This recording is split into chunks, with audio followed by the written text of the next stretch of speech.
I grew up in New Orleans. My mother worked as a daycare assistant at the Jewish Community Center. The man that I was told was my father was a carpenter and a functional alcoholic.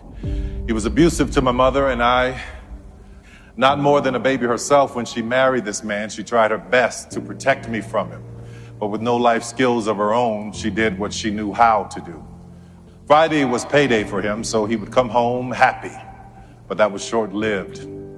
He would go out and return a few hours later drunk and angry, yelling and fighting her. As I look back over my life, there were many people that had a hand in shining light into my darkness when I was growing up.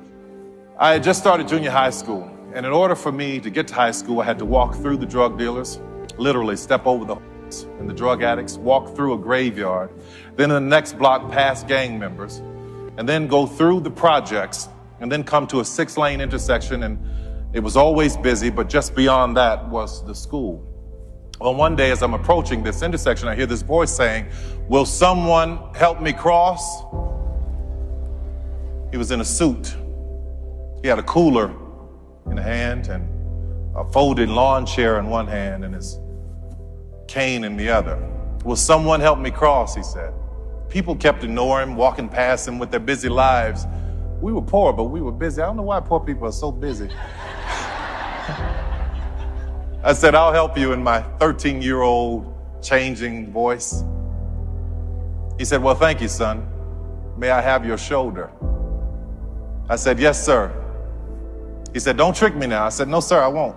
We crossed the street. I asked him where he was going. He told me that he was going to my school to sell praline candies to the kids. So I helped him to the school, and he said thank you, and he told me that God would bless me for my kindness. He and I became friends. We took that walk every day. I came out of school one afternoon, and there he was sitting outside in that lawn chair selling praline candies, 25 cents. And I saw one of the kids try to buy candy, right? And they gave Mr. Butler $1, and they told him it was a $5 bill. I stepped in and I said, "Mr. Butler, this is a scam." Needless to say, I had a lot of enemies at that school. But it didn't matter. I was glad to do it. You see, Mr. Butler was one of the first men in my life to see me. And what made it all the more special is that he was blind. He was a point of light. One morning I was late meeting him, and as I walked up to the intersection, I could see Mr. Butler standing there, not saying a word. So I tipped up behind him and I said,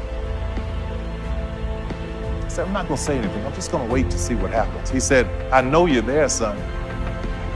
I said, "Yes, sir, I am."